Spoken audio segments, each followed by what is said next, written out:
Rebonjour à tous. Si vous continuez à nous suivre sur ces tables rondes, bienvenue au nouveau dans ces 24 heures pour rebondir avec la franchise et une nouvelle table ronde avec les experts de l'accompagnement.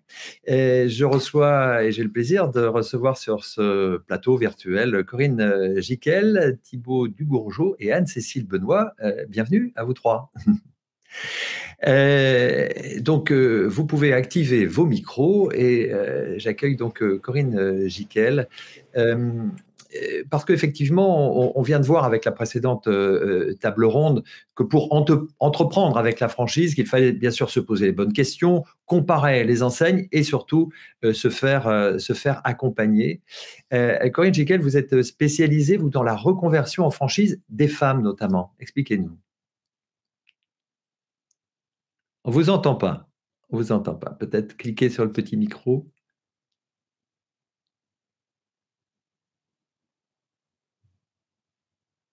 Alors juste en dessous des images, vous avez le petit micro qui est peut-être coupé, peut-être barré en rouge. Non?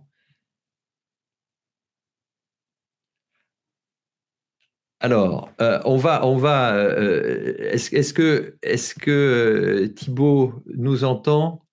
Oui, vous m'entendez? Ah oui, c'est parfait.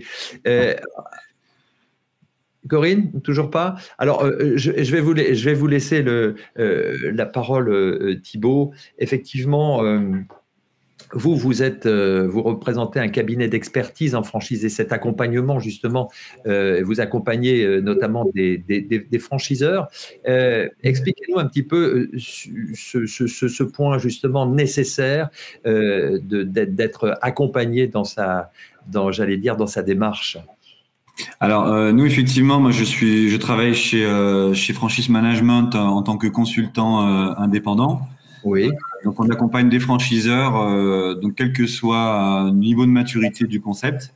Ça peut partir à la création d'un concept jusqu'à son optimisation et au recrutement aussi de candidats à la franchise pour certaines enseignes.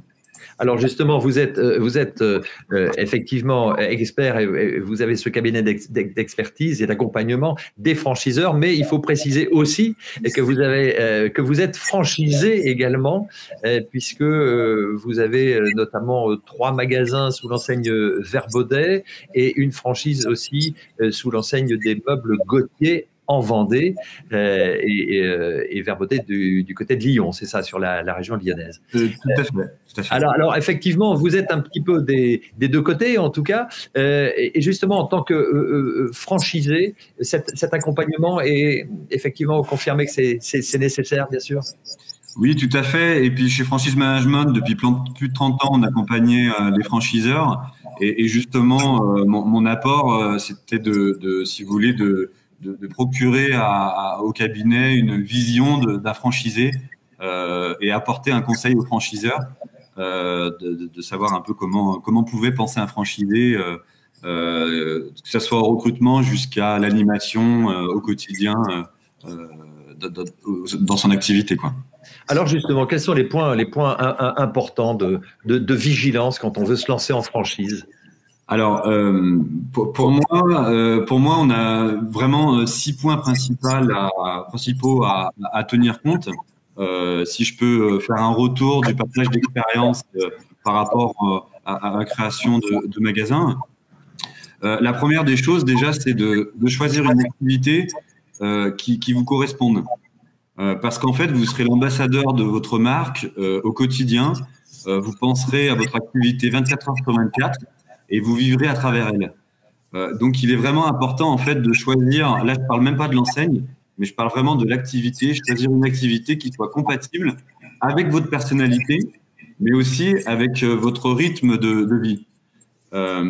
Pour en être certain, une petite astuce pour que ça soit un peu plus pratique pour ceux qui nous écoutent. Demandez absolument de faire une journée découverte ou ce qu'on appelle un vie ma vie, donc avec quelques enseignes. Vous pouvez aussi faire un test de personnalité aussi en amont, parce que parfois il est difficile de se connaître. Et là, de manière factuelle, vous pourrez vous diriger plus facilement vers une activité plus qu'une autre. Concrètement, pourquoi je dis ça? Parce que par exemple, on a des activités où on a un fort trafic, par exemple, un fort trafic client. Voilà, c'est vraiment une activité de volume. Et si à l'inverse, on aime passer du temps avec nos clients, du coup, ça va pas correspondre dans le temps. Voilà. Ça, c'était le premier point. Le deuxième point aussi pour s'assurer d'une réussite dans son projet de vie, c'est vraiment vous entourer de professionnels. Ça, c'est hyper important. Quand on s'entoure d'avocats, d'experts comptables, et du coup, ça, c'est vraiment ultra important. Pourquoi? Parce qu'il faut s'assurer aussi d'avoir un contrat équilibré avec son franchiseur, ce qui n'est pas toujours le cas. Donc ça, c'est peut-être ma collègue avocate qui pourra. Effectivement, on reviendra sur ce point, les points de détail, effectivement, de vigilance notamment sur le contrat, qui est un point important. Ouais. Un point important. Un autre point important aussi, c'est de s'assurer que la situation financière de son franchiseur est saine. Donc là, ça sera peut-être plus avec un expert comptable, de vérifier les données comptables. Et aussi de décrire la future rentabilité de votre commerce ou de votre unité aussi à travers l'expert comptable. Je vous donne un exemple. En 2016, je me souviens que l'un de mes collègues qui avait ouvert une enseigne qui s'appelait Vetaffaire, qui a investi plusieurs milliers d'euros dans la conception de son magasin. Et quelques mois plus tard, en fait, l'enseigne a fermé ses portes. Et donc, du coup, il avait investi pour rien. Ça a été très compliqué. Donc, la transparence, c'est quand même indispensable, d'autant plus dans le contexte actuel post-Covid, quoi. Voilà. Alors justement, vous parlez de regarder, d'avoir un regard notamment sur les comptes, c'est-à-dire sur les comptes du franchiseur, c'est ça? C'est-à-dire qu'il faut pouvoir, enfin ça c'est tout à fait accessible et un expert comptable peut avoir accès à ces éléments? Exactement. En fait, avant de conclure, finalement, avant de signer un contrat de franchise, en fait, l'enseigne, le franchiseur doit vous communiquer ce qu'on appelle un DIP, donc un document d'information précontractuelle, et ça vous permet d'accéder en fait à toutes les informations, dont les données comptables aussi de votre franchiseur, qui est extrêmement important. Et les franchisés, les candidats ont trop tendance à regarder la rentabilité future de leur point de vente et pas assez la rentabilité de la maison mère, parce que s'il n'y a plus de maison mère, on n'a plus d'enseigne, quoi. Voilà. Oui, c'est ça. Alors, quelles sont aussi, donc il y a toute une étude de marché qu'il faut aussi opérer sur le terrain par rapport à son environnement, par rapport à son emplacement, etc. Et tout ça, comment c'est fait? C'est fait conjointement avec le franchiseur ou le franchisé, à partir du moment où, d'un commun accord, bien sûr, avec le franchiseur, il y a eu l'analyse un petit peu du terrain. C'est quand même le franchisé qui va devoir faire cette étude de marché, travailler son business plan, etc. Tout à fait. Alors après, on va avoir plusieurs modèles, hein. Soit vous avez besoin d'un local commercial, en l'occurrence, ça correspond pas à toutes les activités, mais là on va dire on va plus s'arrêter sur cette typologie de franchise. Alors après, on connaît tous l'adage emplacement, emplacement, emplacement dans l'accélération du local, et effectivement, c'est tout à fait vrai. Après, l'idée, c'est encore faut-il avoir les bons réflexes aussi pour sélectionner le bon local. Effectivement, le franchiseur doit pouvoir vous accompagner ou en tout cas valider ou de ne pas valider l'implantation future. Oui, il a quand même son droit de regard sur l'emplacement. Tout à fait, oui.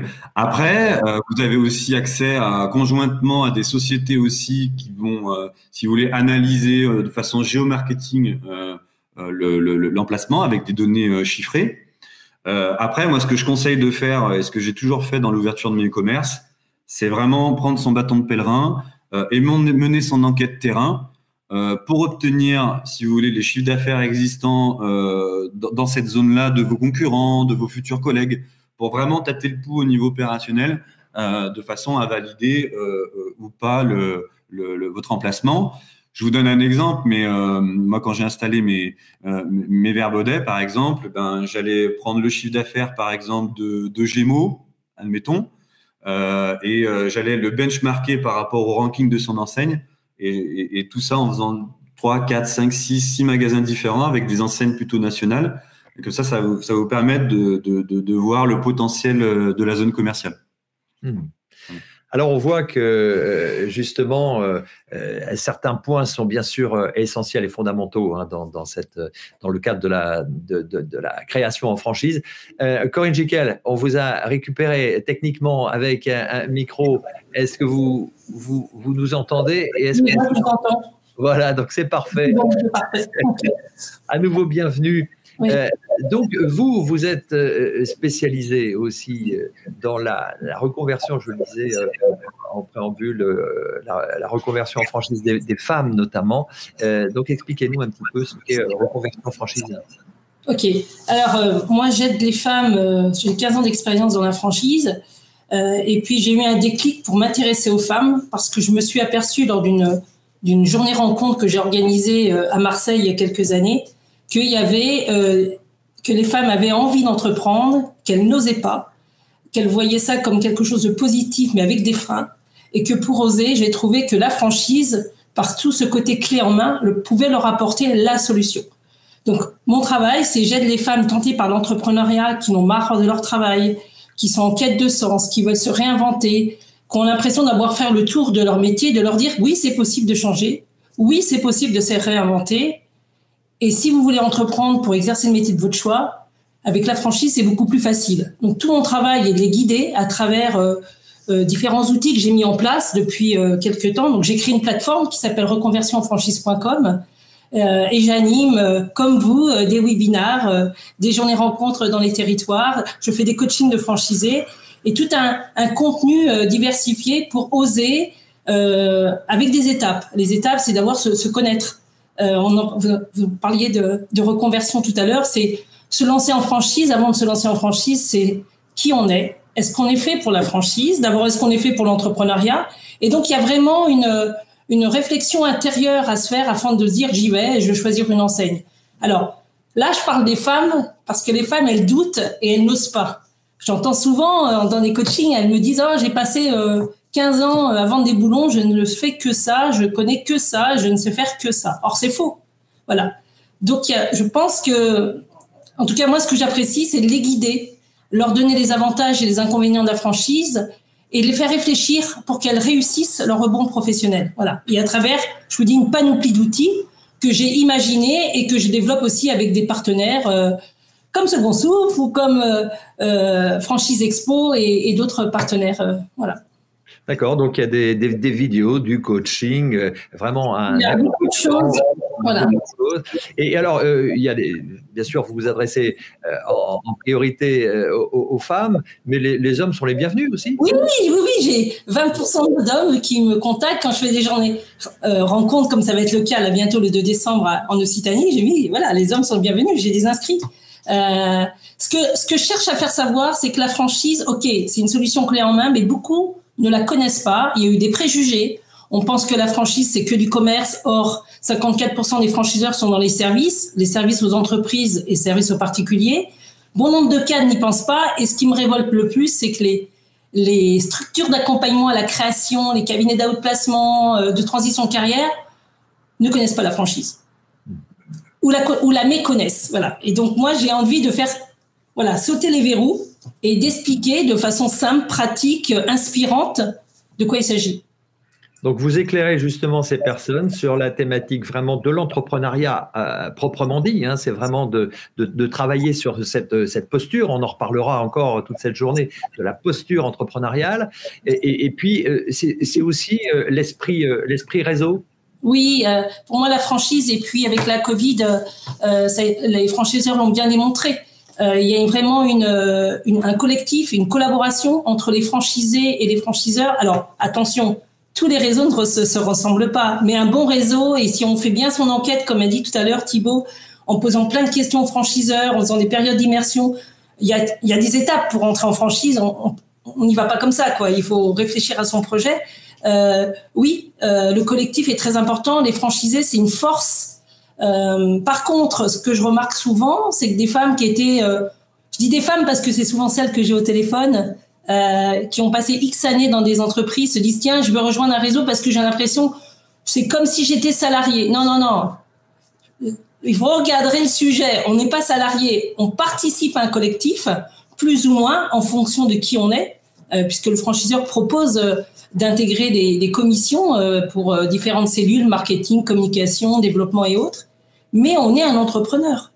Donc le collectif, c'est super important. Les franchisés aident les autres franchisés. Il y a une dynamique de groupe très forte en franchise. Alors, on va le voir justement, parce qu'effectivement, sur ce point-là, Anne-Cécile Benoît, vous êtes avocat et spécialisé dans la défense justement des franchisés avec votre cabinet BMGB Avocat. Justement, il faut véritablement faire le distinguo entre le franchiseur, le franchisé. Ce sont deux entités bien différentes, bien distinctes, à la fois juridiquement et financièrement. Et donc, vous accompagnez notamment, vous, les franchisés. Hein, vous m'expliquez que d'être un cabinet ou d'être avocat pour un franchiseur ou des franchisés, c'est pas toujours, c'est pas facile d'être l'avocat des deux, mais en tout cas, vous vous occupez des franchisés. Et donc, justement, on parlait du contrat, de ce contrat important qu'il est nécessaire de bien étudier. Qu'est-ce que vous pouvez nous en dire et mettre en garde, entre guillemets, les futurs franchisés qui veulent se lancer dans cette aventure, entre guillemets? Oui, c'est très important de bien relire son contrat avant de s'engager, parce que, comme le disait Corinne à juste titre, le franchisé n'est pas un salarié, ça reste un entrepreneur, c'est un entrepreneur, et aux yeux des tribunaux, il est considéré comme un professionnel. Donc on ne va pas forcément lui faire de cadeau parce que c'est un franchisé. Et le contrat, c'est la loi des parties. Quand on prend un engagement, on doit remplir son engagement. Et dans les contrats de franchise, il existe quand même plusieurs clauses qui peuvent être très contraignantes. Et en signant le contrat, le franchisé n'en a pas toujours tout à fait conscience. Alors comme quoi, par exemple? Alors, bon, déjà, il faut faire attention à ne pas être engagé personnellement. Normalement, on crée une structure avant de s'engager dans la franchise. On va créer une société, une SARL ou une SAS, pour justement protéger ses biens personnels. Donc, il faut faire attention quand on signe le contrat, que ce soit bien la société qui signe ce contrat et non pas qu'on s'engage à titre personnel, sauf sur certains points particuliers comme les clauses de non-concurrence, autres clauses auxquelles d'ailleurs il faut faire très attention. Quand vous rentrez dans un réseau, il faut aussi savoir ce qui se passe quand on en sort. Et c'est vrai que les clauses les plus dangereuses concernent souvent la sortie du réseau. Parce qu'on rentre dans le réseau, on est content, c'est une création. On a payé son droit d'entrée, on a versé, voilà, après. Voilà, c'est un projet, tout est rose, ça avance, et on pense pas forcément à ce qui va se passer après, une fois que le contrat est fini. Et là, c'est là qu'il y a des obstacles, que sont les obstacles les plus nombreux. Par exemple, le contrat peut interdire, beaucoup de contrats même en fait interdisent aux franchisés, une fois qu'il a terminer son contrat, s'il n'est pas renouvelé, on lui interdit parfois de continuer à exercer la même activité. Ça s'appelle une clause de non-concurrence post-contractuelle ou de s'affilier à un nouveau réseau concurrent. Et même si ces clauses sont limitées, ces obligations sont limitées dans le temps et dans l'espace, en général c'est pendant une année, et sur la zone ou le local où était le franchisé, ça reste quand même très embêtant de devoir déménager pour pouvoir continuer à exercer sa propre activité avec sa clientèle, puisque le franchisé est propriétaire de sa clientèle. Donc il faut faire attention à ces clauses-là, si possible essayer de les négocier au préalable. Je vous coupe juste 2 petites secondes. Je voudrais faire réagir Thibaut. Est-ce que vous avez eu à signer ou dites-nous un petit peu votre expérience, vous, de franchisé. Est-ce que justement ces clauses de non-concurrence, comment ça se passe? Dites-moi un petit peu ce que vous avez pu dire. Ce qui est certain, c'est que effectivement, dans le cadre de mes recherches, ça m'est arrivé de ne pas signer avec une enseigne, justement parce que le contrat était d'ailleurs, c'était une enseigne qui était basée à l'étranger et s'il y avait eu un souci juridique, en fait, ça appartenait pas comment dire, à la France. Il fallait aller dans un autre pays pour aller défendre ses droits. Donc c'était un peu compliqué. Donc ce qui est hyper important en fait, au-delà du droit, c'est avant de s'engager vers une enseigne, c'est de vérifier la satisfaction des clients finaux. Ça c'est hyper important. Et surtout aussi la satisfaction des franchisés qui composent le réseau. Et du coup, et moi c'est ce qui m'a permis de déceler aussi au-delà du contrat de franchise, c'est ce qui m'a permis aussi de déceler des anomalies et de ne pas me diriger, d'aller signer vers une enseigne, quoi. Parce que les franchisés n'étaient pas considérés, il y avait des problèmes juridiques assez importants. Alors Anne-Cécile, la suite du contrat, des points encore? Un point qui pourrait paraître anodin comme ça, mais il faut aussi bien regarder la durée du contrat. Parce que quand on ouvre un point de vente franchisé, quand on se lance dans une franchise, il y a un investissement. Qui dit investissement dit emprunt bancaire. Et l'emprunt s'amortit sur un certain nombre d'années. En général, c'est 7 ans. Donc, il faut s'assurer aussi que son contrat de franchise ait une durée suffisante pour amortir son emprunt bancaire. Parce que si, par exemple, vous avez un emprunt sur 7 ans, mais que votre contrat ne dure que 5 ans, et que le franchiseur décide de ne pas renouveler votre contrat, puisque le franchiseur a le droit de ne pas renouveler votre contrat, comme le franchisé n'a le droit de ne pas renouveler son contrat, que faites-vous des 2 années pour ce que vous avez encore à rembourser? Et en plus, si vous avez une clause de non-concurrence, alors là, ça devient très, très compliqué. Alors, Corinne, vous êtes vous-même, vous avez expérimenté aussi la franchise dans votre parcours? On vous entend pas. Non, j'ai jamais été franchisée. J'accompagne aussi des franchiseurs dans leur réflexion marketing en B2B.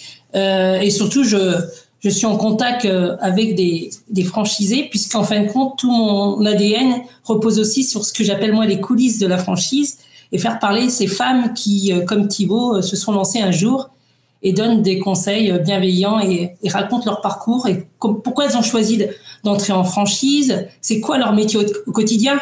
Je crois que Rosemary le disait tout à l'heure, c'est super important de se renseigner.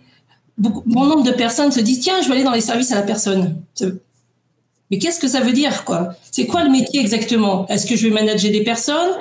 Si vous allez dans l'aide aux personnes âgées, il y a de la fragilité. Donc, est-ce que le personnel est capable, est-ce que je suis capable d'assumer ce type de relation? Voilà, il faut vraiment connaître le métier, à quoi ça correspond.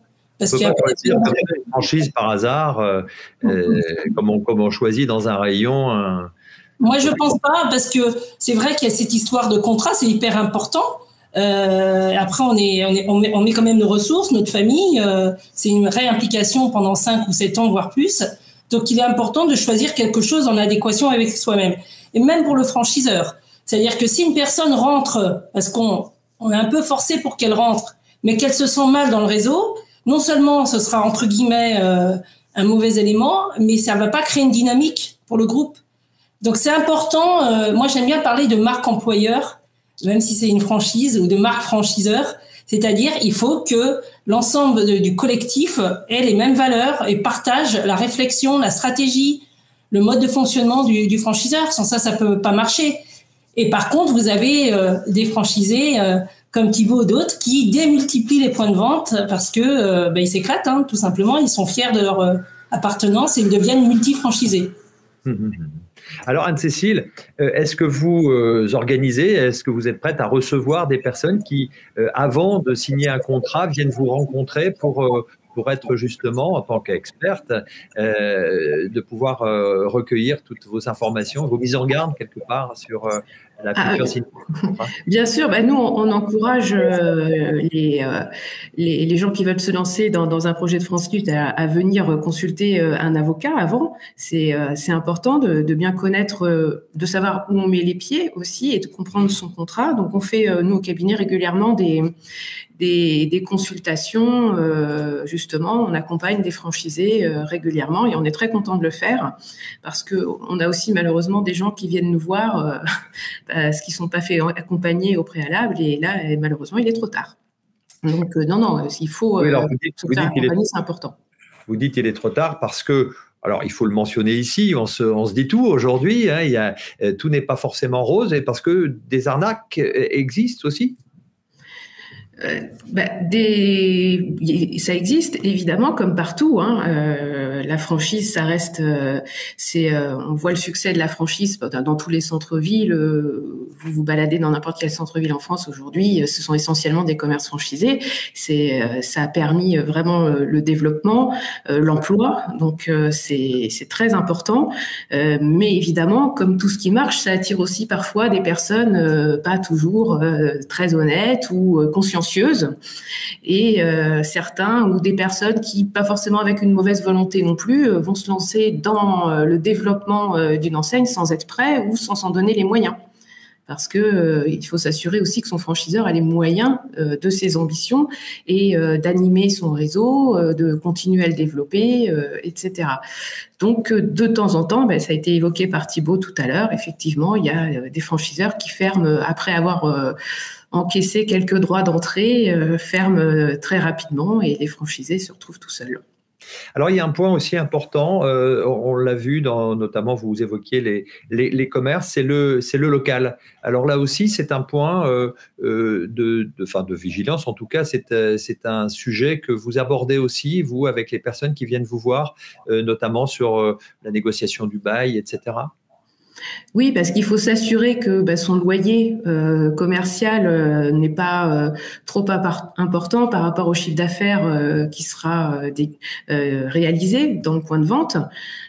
Donc, il faut mettre tout ça, mais ça se voit dans le cadre des prévisionnels, hein, aussi. On fait ces prévisionnels une fois on affine ces prévisionnels une fois qu'on a le local. Et évidemment, l'emplacement pour certains types de commerce est très, très important. Et ce qu'il faut aussi, c'est ne pas brûler les étapes. Par exemple, il ne faut pas signer pour moi son contrat de franchise avant d'avoir trouvé son local, son emplacement. Ça, c'est dans le commerce de détail, en tout cas, c'est primordial parce qu'une fois qu'on a signé son contrat de franchise, payé son droit d'entrée, si on trouve pas d'emplacement tout de suite, on a tendance à commencer à paniquer et puis finalement, on va se retrouver avec un emplacement qui va peut-être pas être très bien adapté au concept. Donc, il faut vraiment y aller step by step, trouver le local, le financement, parce que ça aussi c'est pareil, il faut pas commencer à aller dans le local et faire des travaux et signer et faire les formations tant qu'on n'est pas sûr qu'on n'aura pas le financement derrière. Pas plus tard qu'hier, j'ai reçu un jeune garçon qui avait mis la charrue avant les bœufs, comme on dit, et si on n'a pas si finalement les banques ne suivent pas alors qu'on a commencé à travailler et à engager des frais, c'est très compliqué encore derrière. Oui, bien sûr. On le verra justement avec la table ronde suivante, notamment sur le comment financer son projet de franchise. Je voudrais justement, Thibaut, vous questionner justement sur ce sujet du local. Comment ça se passe en franchise? Est-ce que le franchisé doit lui-même, alors bon, si c'est une location, bien sûr, il en subit les frais et la location du local. Est-ce qu'il y a des franchiseurs qui fournissent les locaux, qui investissent dans des locaux, dans des bâtiments? On va pas être jusqu'à ce niveau-là parce qu'il faut pas. Si l'activité ne fonctionne pas, il faut pas que le franchisé non plus se retourne contre. Il faut pas un délit d'ingérence non plus. Le franchisé reste un entrepreneur et reste maître de son activité. Néanmoins, un franchiseur peut s'opposer à l'implantation d'un local s'il correspond pas à la stratégie commerciale du groupe. Après, il faut pas aller non plus jusqu'à ce point-là parce qu'on peut avoir un délit d'ingérence en fait. Et si l'activité fonctionne pas et que le franchisé peut prouver aussi que finalement c'est le franchiseur qui a tout fait, du coup il peut se retourner après contre lui. Donc le franchiseur a toujours tendance à être un conseiller, mais pas s'immiscer à 100% dans la création en fait du projet.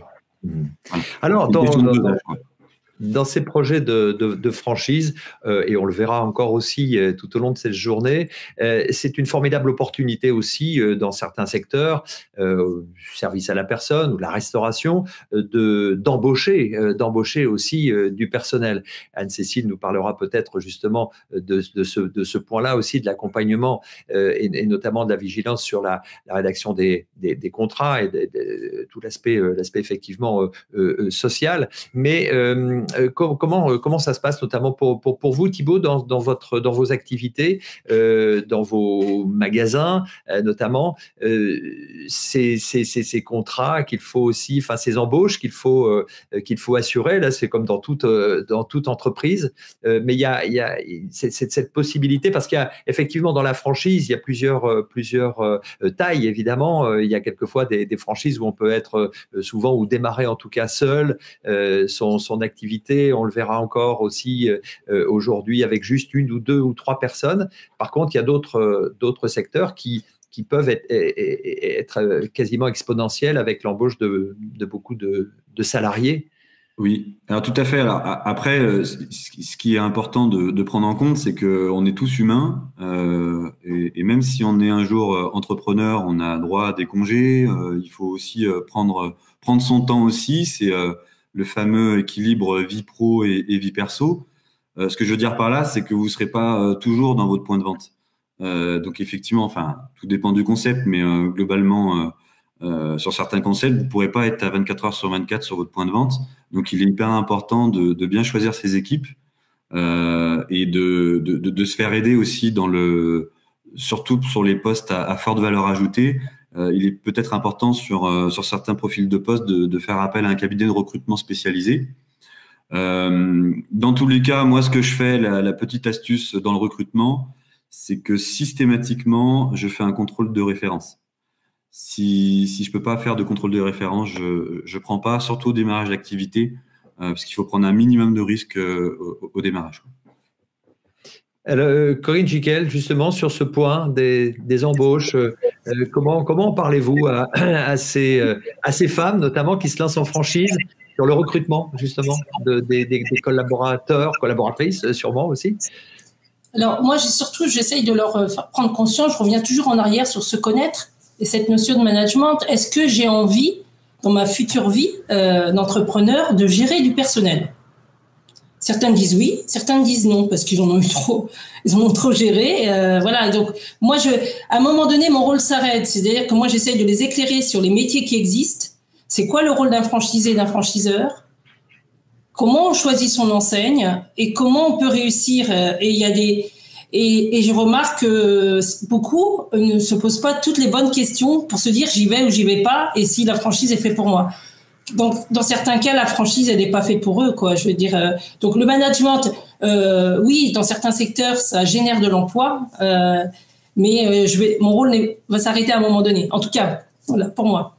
Je donnerai la main après au franchiseur qui prendra le relais. Mais il y a tellement. Je rejoins Thibaut. Excusez-moi, votre prénom, je me souviens plus. Pardon. Voilà, je vous rejoins il faut poser un maximum de questions sur le métier, sur le financement, sur la rentabilité, sur la vie du franchisé, sur les valeurs, sur la communication. Et ils oublient souvent, et je pense que vous allez en parler, la franchise, c'est un patrimoine. Ça se revend derrière. On oublie souvent que la franchise, c'est aussi une reprise. Et du coup, là, il y a des clignotants et ça change leur façon de voir. Vous n'avez pas pensé que la franchise, ça se revendait. Et il ne faut pas oublier que le franchiseur est derrière. Donc, quand vous cédez votre point de vente, on est 3, ils sont plus 2, avec le cédant et le repreneur. Le franchiseur est là, puisque si le franchisé s'en va, le franchiseur doit retrouver quelqu'un. Donc, il a quand même c'est une épaule. En tout cas, c'est une bonne épaule pour le futur entrepreneur en franchise. Alors justement, Thibaut, comment ça se passe concrètement? On a un contrat qui dure 4, 5, 7 ans. Au bout de ce contrat, on souhaite céder finalement. Donc on choisit son repreneur potentiel, ou on fait référence, on appelle la maison mère, on appelle le franchiseur en disant moi je vais céder, j'ai l'intention de céder, je vais pas renouveler mon contrat, il faut trouver quelqu'un d'autre. Comment ça se passe? Alors après, tout dépend du contrat et ce qu'il est écrit dans le contrat de franchise. Moi, en l'occurrence, mes activités, je les ai pas encore cédées, je les exploite encore. Mais effectivement, pour avoir lu les clauses, en fait, si vous voulez, les enseignes se réservent le droit de dire non en fonction du profil du repreneur. Parce qu'effectivement, cette personne-là qui va vous succéder, en fait, va représenter aussi l'enseigne. Donc, quelque part, je trouve un peu normal que l'enseigne ait quand même son mot à dire dans le choix du futur exploitant. Bien sûr. Mais alors, concrètement, si on veut être vraiment très sur un point de vue financier, il y a quoi? Il y a une plus-value. Comment ça marche au bout de 7 ans? Comment dirais-je, le franchisé cédant peut récupérer un petit peu plus que sa mise ou comment ça se passe? Oui, après tout dépend du commerce, tout dépend du marché, tout dépend de la valorisation de évoluer l'entreprise. Bien sûr, oui. Mais c'est pour lui, c'est partagé avec le franchiseur. Ah non. En fait, tout ça, ouais. La plus-value est en fait, il y a deux choses qui peuvent se passer par rapport aux franchiseurs, c'est qu'ils peuvent, par rapport à un commerce indépendant, c'est qu'ils peuvent sélectionner, donc je l'ai dit tout à l'heure, le repreneur, enfin pas sélectionner, mais dire non, lui, il correspond pas à l'image de notre réseau. Et la deuxième chose qui peut se passer aussi, il peut avoir une préemption au même prix, un peu comme une mairie peut le faire pour certaines ventes d'appartements ou de maisons. Du coup, le franchiseur peut dire bah non, bah moi ce prix-là, je l'achète et ça devient en gros une succursale, quoi. Ça, c'est possible. Après, tout ce qui est financier, la vente de votre fonds de commerce ou de votre entreprise, on reste dans le schéma traditionnel. Donc, c'est votre plus-value. Vous serez imposé différemment en fonction de votre situation juridique. Donc, si c'est une SARL, si c'est une SAS, etc. Bon, il y a un régime d'imposition qui va être différent, mais là, il faudra vous faire. C'est pour ça qu'il faut se faire accompagner dès le démarrage par experts comptables et avocats pour éviter d'avoir des mauvaises surprises et d'avoir à refaire votre schéma juridique, puisque parfois il vaut mieux être bien conseillé avant.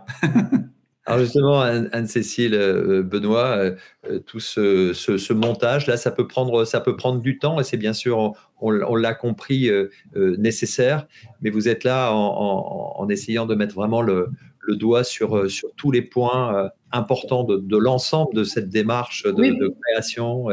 Parce que ça rentre dans le cadre du projet de vie du franchisé. Donc voilà, il faut voir quel est son projet, si c'est du long terme, du court terme, s'il va ouvrir plusieurs unités ou pas, création d'une holding justement pour faire un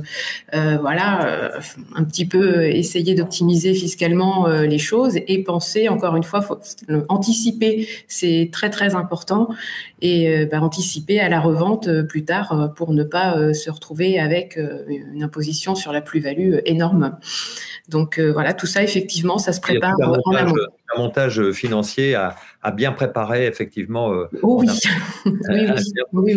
Et on va le voir avec la table ronde suivante notamment sur le financement. Vous vouliez ajouter quelque chose, Thibaut? Non, je disais qu'on peut le corriger, le montage financier, on peut le corriger. Par contre, ce qui peut se passer, c'est que pour avoir véritablement l'intérêt de le corriger, parfois vous êtes obligé d'attendre 2-3 ans avant de pouvoir revendre votre commerce. Donc ça peut être un peu compliqué. Mais vous pouvez corriger, mais après vous serez un peu contraint au niveau temporel avant d'en percevoir les bénéfices. Donc il vaut mieux se préparer bien avant et faire les choses correctement au démarrage. Alors, bon, je ne sais pas s'il y a des questions. On va voir avec William si les internautes vous posent quelques questions. En conclusion, qu'est-ce que vous pourriez dire effectivement sur cet accompagnement? On a compris effectivement la nécessité d'être bien accompagné par son cabinet d'experts comptables, par l'avocat. Où est-ce qu'on peut trouver toutes ces informations? Comment vous pourriez guider justement les internautes qui voudraient se lancer en franchise? Corinne, peut-être. Alors, il y a plusieurs moyens de se lancer en franchise. Pour trouver l'information, on a des portails comme toute la franchise, l'Observatoire, Franchise Directe. On a la fédération, évidemment, française de la franchise, des magazines comme l'officiel de la franchise, Franchise Magazine, des plateformes de collaboratives comme la mienne, reconversionfranchise.com, et puis, pour finir, les fameux événements nationaux. Donc, le plus connu est Franchise Expo, qui aura lieu en mars prochain. Donc, il y a une diversité de solutions pour trouver. Alors, après, dans les régions, certaines CCI et autres ont connaissance de l'information sur la franchise. Mais ce que je conseillerais, c'est vraiment d'aller voir des experts, lire vraiment des articles qui sont faits sur des supports vraiment spécialisés comme Franchise Management ou autres.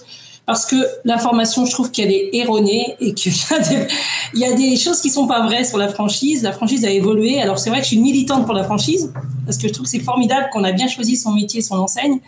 Mais il faut doubler les informations. Il faut aller chercher vraiment partout et recouper. Et Rosemary l'a dit tout à l'heure, interviewer si on est intéressé, par exemple, par la brioche dorée ou autre. Aller interviewer les franchisés. Et faire de l'immersion pour faire de l'immersion et pas aller voir simplement les franchisés que conseille le franchiseur, mais ceux qui démarrent, ceux qui sont là depuis longtemps. Voilà, c'est des approches différentes. D'accord, parfait. Merci à vous trois. On va laisser William revenir vers nous avec quelques questions. Oui, j'ai deux questions. Je vais commencer par la première pour Anne-Cécile. Alors, on se demande à quel moment faut-il venir vous consulter? Est-ce au moment de la lecture du document d'information précontractuel? Oui, tout à fait. C'est lorsque le franchiseur remet le document d'information précontractuel auquel est joint le projet de contrat de franchise, normalement. C'est le meilleur moment pour venir nous voir, au moins premier rendez-vous. Parce qu'après, ça dépend où on en est au stade de son projet aussi, si on est plus ou moins avancé. Mais nous, on a besoin de ce document pour pouvoir travailler correctement.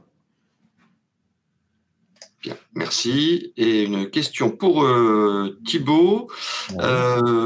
Quelqu'un s'interroge sur le fait, est-ce que Thibaut, vous aviez préparé un business plan avant de signer avec le franchiseur ou vous l'avez réalisé avec lui? Alors, le franchiseur peut vous aider. C'est un peu le même sujet que la sélection du local. L'ingérence a ses limites. Donc, effectivement, vous travaillez de votre côté.